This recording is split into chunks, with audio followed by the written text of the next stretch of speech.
It's one metric, one owner, one logic chain. And once that number is trusted, you move on to the next one. And that's really how you build credibility. It's not with a huge, giant transformation story. It's one defensible number at a time. But once your revenue engine is clean, AI can really help you move faster and see patterns earlier. And the other side of it, though, too, is if the revenue engine is messy, AI is just going to scale the confusion. So AI is not just going to come in and fix bad definitions or disconnected systems or sort of spreadsheet heroics. Behind every value creation plan, there's a data problem nobody wants to talk about. Fragmented systems, metrics nobody trusts, and decisions made on gut feel dressed up as analysis. Welcome to the PE Data Guy. Each week, host Graham Crawford talks to the operating partners, advisors, and practitioners who are doing the work inside portfolio companies. If you care about what actually drives returns in the market, then you're in the right place. The PE Data Guy starts now. Derek Sather is an MIT-educated systems thinker who spent 6 years at Winning by Design, helping 600 software companies stop guessing about revenue and start engineering it. He co-created frameworks that show how small improvements compound into exponential growth and why most revenue teams do the exact opposite of what the math says they should. Now Derek is the Chief Revenue Officer at KKR-backed Education Perfect, and he is building a revenue engine from the inside. So today we're going to talk about what PE-backed companies get wrong about revenue data and what happens when someone like Derek actually does the math. So welcome to the show, Derek. Thanks so much for coming on. Fantastic to be here. Thank you so much. Great. And what a cool background you've got and a couple of really interesting roles. Like what led you from like one side to the other and, what's that journey been like? Yeah, it's always a really interesting question and a journey that is peaked more from curiosity and trying to solve difficult problems and the interest in that of just being able to both dive into a mission-led organization trying to really affect change and make the world a better place, but then also education is a really tough, difficult problem. And then how can we really drive modern approaches both from an AI and a process standpoint to really build better educational outcomes. So there's some of those that really piqued my interest, but then I spent the last decade or thereabouts in management consulting, really looking at how do you scale and grow software companies. And through that, definitely a lot of pattern recognition, a lot of what works and what doesn't work. I think it's all fueled by an innate curiosity to figure out how do we connect the missing components, build something that is really durable and forward-looking, as opposed to what a lot of organizations get into is reporting what happened, as opposed to looking at what's going to happen, and provide that level of guidance. I think is really differentiated, and some of the things I spend a lot of my time thinking about. Yeah, super aligned with that. Especially, I see in my world, in the data world, a lot of reporting for the sake of reporting, Yeah. and a lot of companies who are unable to answer the question of what is the tolerance figure on this metric, and if it's high, what are you doing, and if it's low, what are you doing, right? It's always data always has to have a business case behind it and something to kind of drive action. So I know we're kindred spirits. On the data front. Can you just, for context, because I know it will come up in the conversation, can you just tell me a little bit more about Education Perfect and what the mission is? Yeah, so it's a KKR-backed edtech company based out of Sydney, Australia. Dominant market position in New Zealand, where the company was founded, into Australia, now expanding into Canada. And it is the platform to really drive fantastic assessment plus education together, plus some AI tooling in order to drive iterative loops and iterative learning so that students get a personalized learning journey. They're able to take whatever that content is and it matches them where they are as a learner, and then helps them think and learn in different modalities than they would have normally just with the textbook. So it really brings that learning alive and really helps drive identities of some people to become really strong learners. And with that, it is looking at math, sciences, language, and to be able to provide that education resource into not only just across some of the developed world, but in some developing countries as well, where access to education is quite poor. This Absolutely. gives them the ability to normalize that, help build education at that global basis, and really democratize to a certain extent education, which is some of the ways that we can really make a big difference. Yeah, that's another additional thing that you obviously it's got all the puzzle solving elements that you love about any job, but to be able to do it in a sphere where it's making a difference in such a positive way in the world must be a great place to be. Yeah, no, absolutely, and it's a great challenge, and you certainly can see the impact of your work daily, and that really gets you out of bed in the morning for sure as well. Yeah. In the context of how you came into it versus the timeline of the acquisition, did you come in at the time of acquisition or afterwards, or where are you on No, that? afterwards, yeah. So about mid through the whole period, and uh, certainly looking at it from a an opportunity to really drive growth and drive expansion and grow out of the dominant market share that Education Perfect's in the Australia New Zealand market, and then bring that into North America, specifically looking at Canada first. Perfect. And I'm always curious about the data. So you must have been given some data on the way in, and then I assume you spent your first 100 days building up, real context, talking to people, meeting the team, understanding how the business truly works. I'm a big advocate for that myself. Of you never really understand until you're there with the people how business works. No spreadsheets and databases can tell you that. But compared to what you were told the data looked like versus what you actually found when going in, like what were some of the differences between what you were expecting or what the operating partner had been previously been told? Yeah, like anything, as you join an organization, your expectation is it's going to be here and it's kind of over here. Right. And the beauty is if you're able to actually get parity and eliminate as much of that gap as you possibly can before you enter an organization and really understand what the data is actually normalized and actually standardized so that you actually get a good, accurate data picture. I would argue most of the organizations I've ever worked with, that is still a lot of work to be done in order to truly understand the business and how it works. One of the things that I definitely did not appreciate going in was how seasonal the business is. Right. And if I was looking at the data independently from an analyst standpoint, I was like, oh, looks great, especially from a cohort based view. But the seasonality and the buying triggers across that industry are just so different than normal software or normal SaaS, where the seasonality isn't necessarily as pointed. So, looking at that seasonality lens and looking at some of the standard data points I would look at didn't really matter. So, a lot of the expertise that I formerly had was just no longer relevant when we're looking into an organization like this. So that was a big learning for me to it's not only get great data structured and organized and auditable, and being able to understand what the core source of all the data is, but it's also the interpretation of that data and understanding the now what behind it, and be able to action that data. So it's just not another dashboard. It's like, great, we're going up and to the right. What does that mean and why? And I think that's the next level that I spent a lot of time figuring out, and looking at that next secondary and tertiary sources of data to understand a holistic understanding of really where the business is, and then more importantly, where is it going?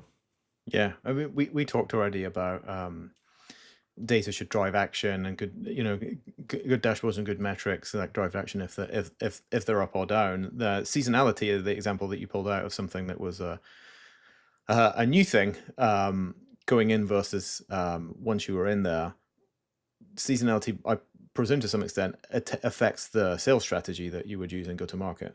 Yeah, that's exactly it. Exactly it. And when and where you deploy resources, how you can optimize for efficiency as well. And I think you look at the CRO role and how it is also changing, because you can join a portco, and I think a really messy revenue engine can still hit plan for a while, but it just really can't survive scrutiny.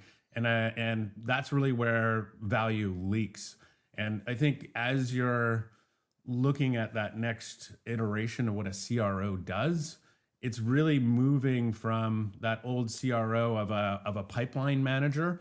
And I think now that new CRO is moving into more of a revenue underwriter. And Right. it's not just to produce growth, it's really to separate good growth from bad growth.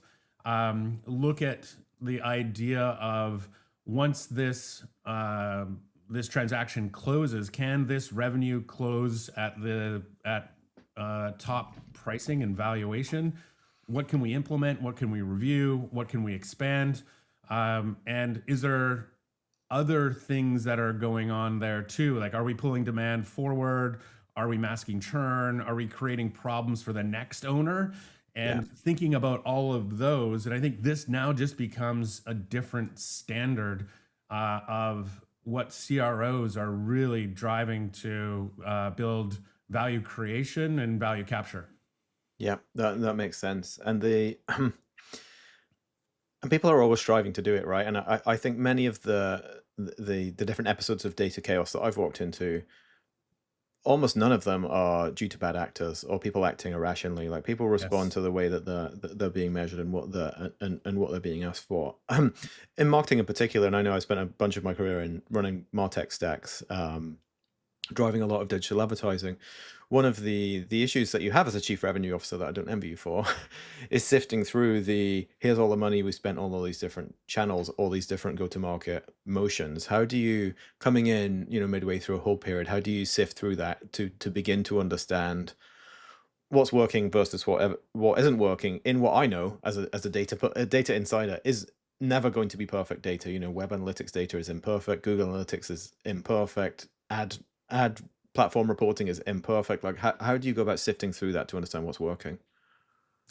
I think it comes down to focus first. Is you're looking at primary core measurements of the business and doing proper revenue decomposition to understand source data holistically. So making sure you're grounding in core fundamental metrics to the business first and understand end to end where all that data comes from. And then the idea at every data point, everyone agrees and you have primary ownership around that data dictionary, data definition, how it is pulled, when it is pulled, so that as you're doing consolidated reporting, you have an auditable record trace all the way back to source. Because if you can't trace source systems, it's really not an asset at all. And I think this is another primary value creation and asset to have as you're going to that next transaction. Your revenue number is critical. And if you can't trace it to source systems, it's not an asset, it's just a claim. And I think that is something else we need to make sure that as you do build it's part of what you're building and the value that you look at. Because yeah, as I say, if you can't understand how growth really happens, you really need to be able to defend that and to be able to project so you're getting the best multiple on a transaction. Yeah, no, absolutely. And one of the ways I see that manifest, actually, and I like to take this a level deeper. I see this floated around a lot, that sales, operation, and finance are reporting a different revenue number, then you're in trouble. Yeah. I would say maybe to some extent, but it depends, right? Because for certain functions, and especially if there's regulators involved, there may be very strict definitions of how revenue is recognized and when revenue is recognized. And I can imagine plenty of situations where it's perfectly understandable and acceptable for sales, ops, and finance to recognize revenue differently. The critical part, as you pointed out, though, Derek, is like that has to be traceable back to the source system. All the decisions have to be recorded, auditable, and well governed. And if you can do that, then that's fine. That's absolutely fine from a diligence and audit perspective. That is completely fine to have three different revenue numbers, as long as you understand why, and that calculation is very well governed and locked down. Yeah, absolutely. You see this as well, this is where things break down very often. So as coming into an organization, when you're doing your initial due diligence, I think it's quite often where you're having a situation where, finance has one number, sales has another number, ops has another number. The board deck kind of smooths it over a little bit. Yeah. But what doesn't is Rolling what you're average. actually in diligence, right? So if you're doing proper diligence, you're really uncovering and unpacking that. And then what ends up breaking first, it's typically not the growth, it's credibility. And as soon as you lose that credibility, Totally. that is the gap. And getting it back is really difficult. So I would argue making sure that you have the governance and structures in place that Graham and I are talking about here is just critical to build as a revenue leader, because it is directly aligned back to the credibility of that executive team.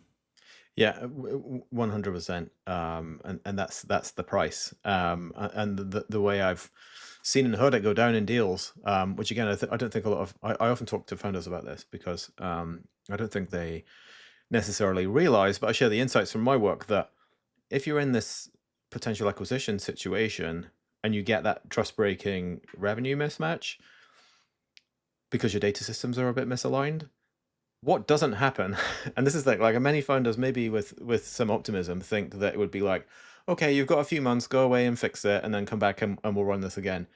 No, like I think probably your best case is they just remove a multiple for risk off the price, and worst and likely cases they just walk, because if they can't trust the numbers, Yeah. then what can you do? And I think it touches on this. I talk about this a lot, Derek, with my clients and prospects.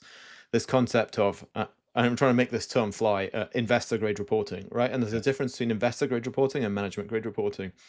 It's perfectly possible to have management grade reporting that is largely correct, might use some averages and aggregations, might be a bit fast and loose with some definitions, but it can still guide the business in a really effective way to make great choices, to grow revenue, to decrease costs, to decrease risk, do all the things that we want to do, but still raise big questions during a diligence because it misses that gap between kind of investor grade and management grade. And that's, I think my background in financial services helped prepare me for that, because everything going to financial services regulators is investor grade, right?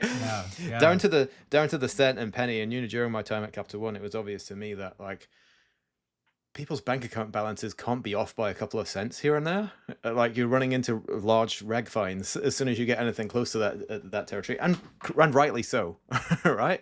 Yeah, absolutely. Rightly so. Wait, So you go back to the point I was making before, is like, where do you get started? And I think if you reverse engineer the credibility side, so, start with one metric, understand it, make it so that you can, it's reproducible from source systems. So no spreadsheet stitching around, no competing definitions, no hand-built workarounds. It's one metric, one owner, one logic chain. And once that number is trusted, you move on to the next one. And that's really how you build credibility. It's not with a huge, giant transformation story. It's one defensible number at a time. Yeah. And especially in a company that's already undergoing transition because it's being acquired, like yet another transformation is usually the last thing they want to see and hear, from a morale perspective and a bandwidth perspective, because there's already a lot of adjustment going on. I think we talked about what you did over the first 6 months, but take us back to that first week when you talk about starting with one number. Like when you came into Education Perfect, like what did you do day 1 through 10 even? Yeah. Where was your focus? I think it's first and foremost really understanding the revenue, understanding where it's coming from. Is this new versus expansion? But then looking at it deeper and understanding revenue retention, understanding churn, understanding sources and causes of churn. If that revenue, if I'm able to actually tie that all back together, and then understanding from a SKU perspective, what products are the most sticky that are actually driving retention. And then on the other side is, what are the ones driving growth?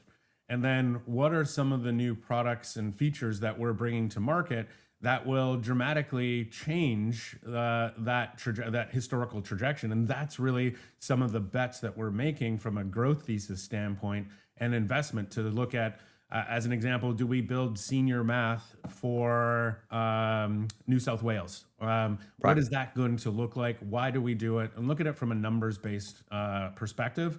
And then do more scenario-based, so less deterministic forecasting, more scenario and work to be able to understand what is the propensity model around that, so that we can understand here's our highs and lows and likely case from a distribution standpoint to be able to understand where revenue is going to come. So that revenue first approach and making sure that it is good quality revenue, that we're delivering great value, and that we're building great customer relationships that are going to renew and continue to use the product. So that was some of the aspect here, but I think it starts back with that idea of a CRO as a revenue underwriter. And I think that is a really big part of what the new role would be in this era where AI and data are just so intrinsic to the role. To be able to then look to say, it's like, hey, you're not just there to produce growth. Your job is really separate the good growth from the bad growth, and to be able to understand it very cleanly and clearly, and understand how you build that at scale. We've seen over the past few years capital get more expensive. We've also seen in the world of, and again, another reason, people say the grass is always greener. I don't envy chief revenue officers. You all have a pretty tough job. Money got more expensive to get hold of. And akin to that, you had a period, like a golden period for digital marketers, I'd say maybe between 5 and 10 years ago, when Google is the only show in town, and you take any product, it could be a SaaS platform, it could be something online, it could be B2C, whatever it might be. And if you can get the LTV to CAC ratio in the right place, then you just funnel as much money as you can possibly get into that, and you're onto a winner. Both of those levels got taken away. Like, capital got more expensive, and secondly, like, how to garner and direct attention on the internet has been, hugely turned into a hugely more ambiguous pool by AI and all the other things that are going on. People cookie blocking, rise of privacy awareness, social platforms kind of grabbing as much as they can. So it's much harder to track that anymore, and it's much harder to get hold of money for a low interest rate. So I think when we spoke before, you talk about something called a demand for revenue architecture, and that's the CRO as an underwriter of revenue that you were that you were talking about. Like, have you seen that change, like, across the industry, across all PE-backed companies? No, I think it is. It's as important, if not more important, because you're moving away from, as we would call it, the growth at all cost. Cost didn't really necessarily matter. It was the land grab, and it was expansion as far and as wide as you possibly can, in order to drive enterprise valuation. That was the game. Yeah. And then the faster you're growing, the higher your enterprise valuation would be. They are very directly linked. So that it's not just about CAC and LTV. Yes, that is a thing, but it's really just about growth. And being able to grow faster than your competition, and to be able to land grab customers into your platform was, and I would argue in some cases with AI, still is a viable go-to-market strategy. However, if you're outside of those niche, if you're traditional SaaS, that is just no longer available to you. So now what you need to figure out is, how do I drive profitable, efficient growth?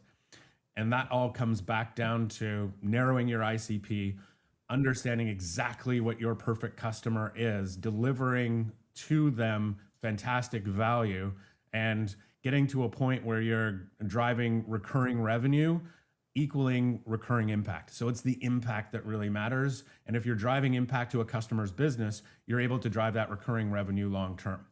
That's really the magic about this, is that really relentless pursuit and refinement. It all starts with find the right customers.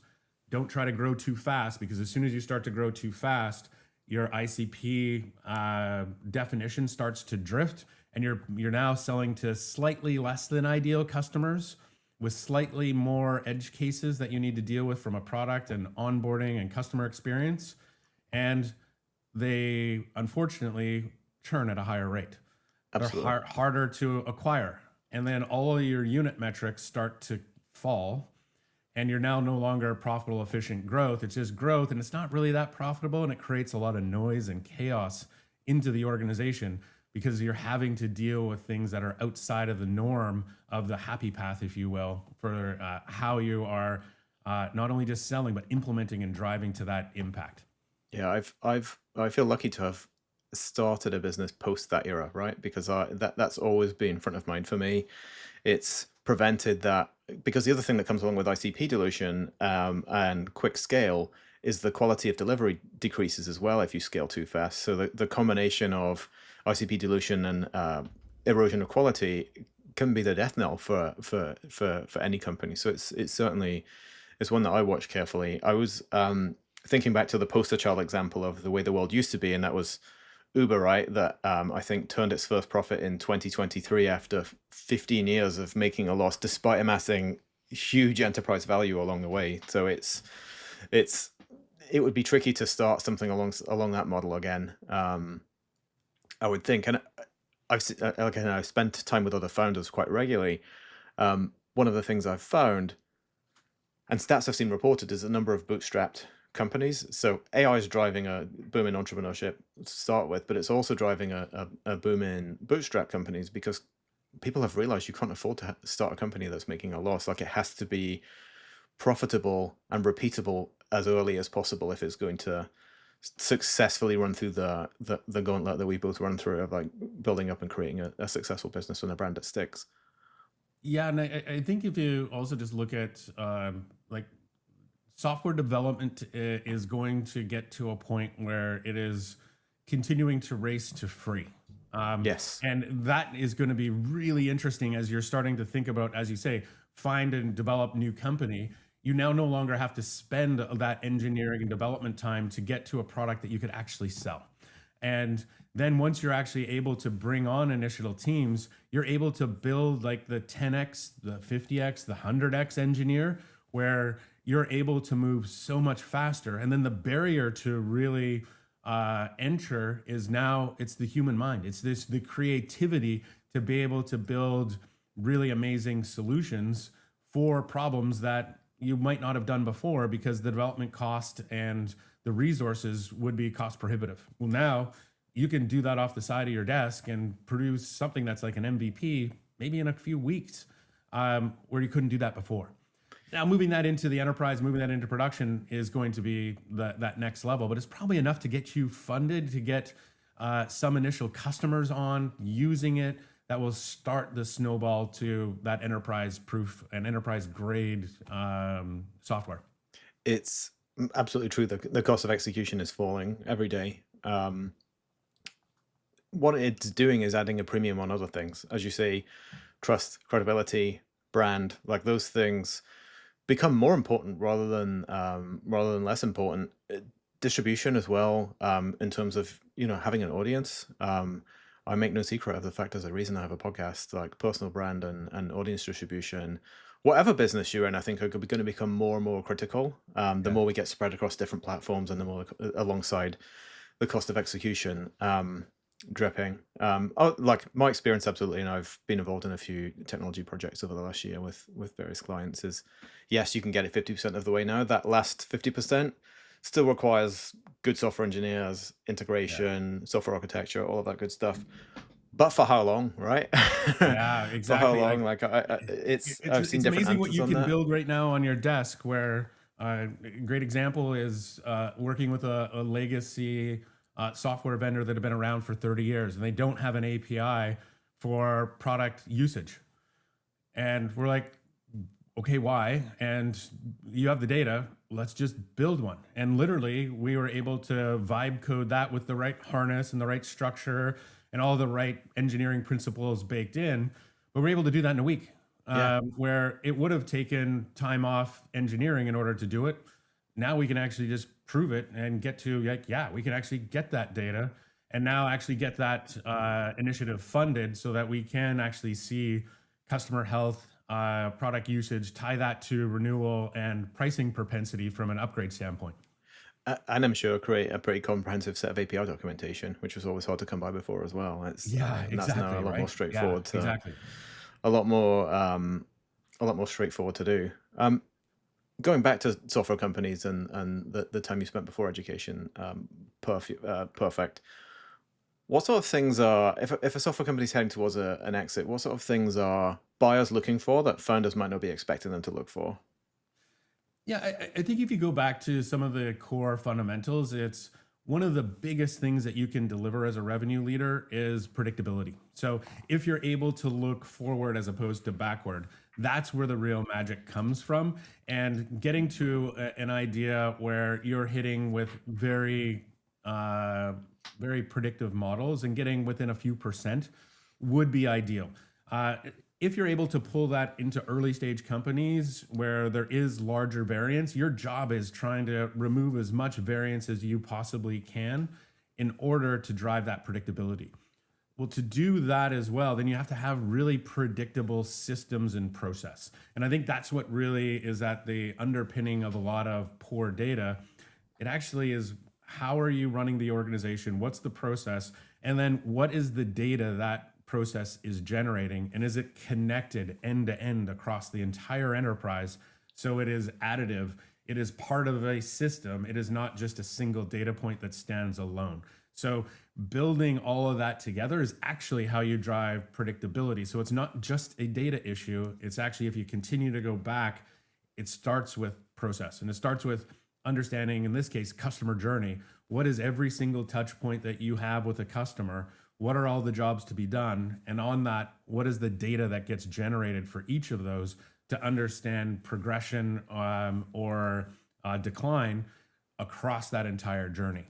And then being able to look at that as well and look at trends across conversion points. So Winning by Design has a fantastic data model for SaaS organizations. So 7 different conversion points, volume, velocity, and conversion across those. And those are the gates, if you will, to understand how revenue is producing and how predictable that you can actually make that. So being able to say, if I'm able to generate 100 leads over here, I know that I'm going to be able to produce 20 new closed won opportunities between 35,000 and 50,000, and the mean is going to be 42,000 or whatever the number is. And that customer will stay on average for this long, which will be this lifetime value. Exactly. Yeah. And then that, I would say, that revenue thesis is then you're looking to say, how do we grow and where do we grow? And doing the cohort analysis on each of those and stacking those cohorts is really how you can drive that predictive model.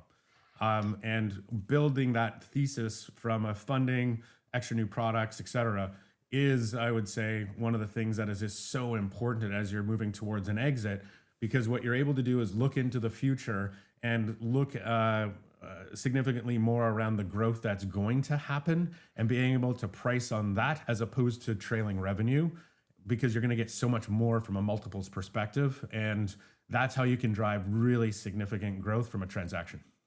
Perfect. And it's easy, as a founder and CEO myself, it's easy to understand how folks fall into that trap.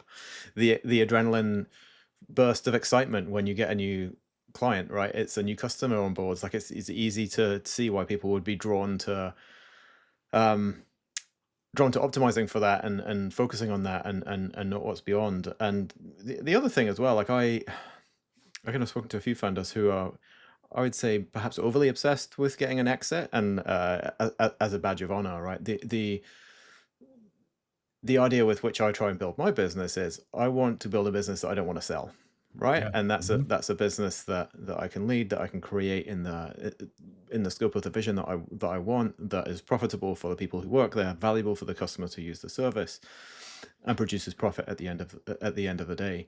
So it's not surprising to me that you come across founders who are seeking an exit, but actually there should be something in that for you. Like the right criteria, I think, the right way to think about it from a founder is to pursue an exit. What I'm actually looking for is an injection of capital that enables me to deliver on my revenue thesis, so that I can retain a stake in the company, and the investment takes the company to places I couldn't have taken it without the investment, because I can deliver on this revenue thesis, right? So it's that's how it should work. But for all the reasons that I talked about before, it doesn't surprise me that you come across founders pushing towards an exit who don't have that. Yeah. Yeah. Not only that, but then it's also just understanding how valuation and growth really happens. And it's as you look at the math behind growth and you look at the data and structures behind it, most organizations rely and focus more of their resources on acquisition as opposed to retention. where it should be done. So as you are acquiring new customers, absolutely, that is a well-trodden path where everyone really focuses time and resources there. How you drive actual growth is around retention and expansion of existing customers. So focusing on net recurring revenue, making sure that you are growing customers because you're able to look at that from a different lens, if you will. I can make a few improvements on acquisition, and yes, that will drive more growth. But if you look at the same side on the retention side and put in the same resources potentially, you're able to recover significantly more enterprise value from that investment of capital. Because what you're able to do is you're playing multi-round games as opposed to a single round game, just from a game theory perspective. And those little tweaks and tunes that you're looking to make really make a huge difference. And if you do that across the entire customer journey, if you're able to make 10% improvements, so it's not moving my close rate from 20% to 30%, it's 20% to 22%, seems reasonable. So if I do those 10 conversion points across 7 different points, I actually double my revenue. So this is a compounding game. It is not just a single step function to say, hey, I need to improve my close rate. That makes some things, but when you connect it as an entire system and optimize for the system, that's where true growth comes from. And that is also something as you're going to sell and looking from a valuation standpoint, that engine compounding is probably one of the biggest value drivers in terms of valuation. Yeah, that rate of growth. And businesses are complex systems, and you obviously studied a lot of complex systems yourself at MIT. These small improvements compound into large gains. I think it was maybe 10, 12 years ago, the British cycling team had a record-breaking Olympics. And I think that's my favorite story there. Like, they didn't start at the top. They went bottom up and basically looked at what is everything that's contributing to the weight of this bicycle? What is every element that's contributing to the performance of this athlete? And can we adjust it by a tiny amount to get a 1% gain across so many areas? And that compounded into a record haul of gold medals. It's exactly that. It's that idea of continual measurement and driving from an analytics standpoint. What do I need to improve across that entire journey to make sure that I'm making those incremental gains? And then focusing, as I say, on the system, not just one particular portion of it. I think one of the most stark examples that you can actually see today is if you ever watch F1 and you look at the time that it takes to do a pit stop. Oh, yeah. If you go back to like the 50s and watch racing then, when they were having an umbrella, they might have people smoking cigarettes, there, they're having a social, maybe a smoke, and while they're getting their tires changed. And that might have been like a 20 or 30 second pit stop. Whereas now, if you see a pit stop in F1, it's under 2 seconds or it's under a second and a half. It's ridiculous. It's like insane. I barely even saw them stop and all 4 tires got changed and somehow they filled the fuel. Like, wow, that's crazy. But the same thing probably happened because they repeated that same thing thousands, if not millions of times. And they're looking at every single motion in order to optimize that. And I think it's the data and the analysis that really set them free to be able to say, here's what I need to continue to iterate on, and that micro movements that they're all making to move it from 1.999 seconds to 1.998 seconds. That's the work they're doing. But that compounds over time. So you see that over the course of 50 or 60 years, and it's just a stark difference around what has changed and what's happened. Because they're still just changing tires and filling things. It's not like they're doing something fundamentally different. Same inputs, same outcomes.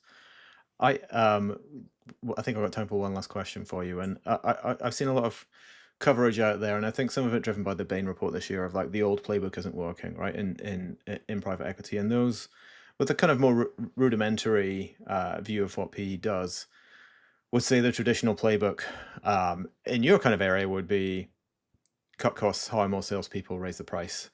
Like, what is counterintuitive about that, and why does that not always work? Yeah, I think now as you look at what's changing, AI has such a large component of what needs to really drive some of that value creation. And underpinning all of that, we need to have great data. So I think AI, if it's done incorrectly, is just amplifying things. It's not necessarily just the rescue plan of saying, Yes. hey, AI is going to come in and save absolutely everything. It won't. But once your revenue engine is clean, AI can really help you move faster and see patterns earlier. And the other side of it, though, too, is if the revenue engine is messy, AI is just going to scale the confusion. So AI is not just going to come in and fix bad definitions or disconnected systems or sort of spreadsheet heroics. So it's not just to say, hey, I'm going to apply AI everywhere. It's more around what revenue decisions are clean enough to really automate and which ones still need human judgment, and bringing that together to look at the value creation, because I think it is the human AI is now the new playbook. And Yes. that's where the real magic happens. And I think once you're able to get AI to get you to a stable operating part, it removes the cognitive load that you have as an executive, because your revenue numbers are predictive. You're able to sit down and actually do the work that really matters, which is the human creativity and a little bit around what's next, and being able to act on that faster than you would have ever before. So that's where the human side really does make a big difference. And that's where you're into like forecast judgment or deal quality, customer fit. A lot of that is going to be surfaced from an AI standpoint, but people are still going to own the accountability. And I think that's where a mistake a lot of companies do make or are about to make, is just thinking that they can just automate all the decisions before they've really earned the right to automate them, if you will. Yeah, AI doesn't know, right? And that's the danger. Like, you talk about gaps in definitions in metadata. AI will happily guess, but it doesn't have all the context unless you've given it the context. And I've more and more, I'd say, in the AI implementations I've seen, it's shifted from 2 years ago. It was all about prompt engineering. Now it's context engineering, and it's getting the right data and the right context to the right AI in the right place. Is more important. And I want to pick up on what you said about amplification, because I heard someone else say on a podcast that rather than artificial intelligence, we should actually think of it as amplified intelligence. Yes. And if you put smart context, smart thinking, and smart questions into an AI, then it will give you a smart answer, and even quicker than you would have done.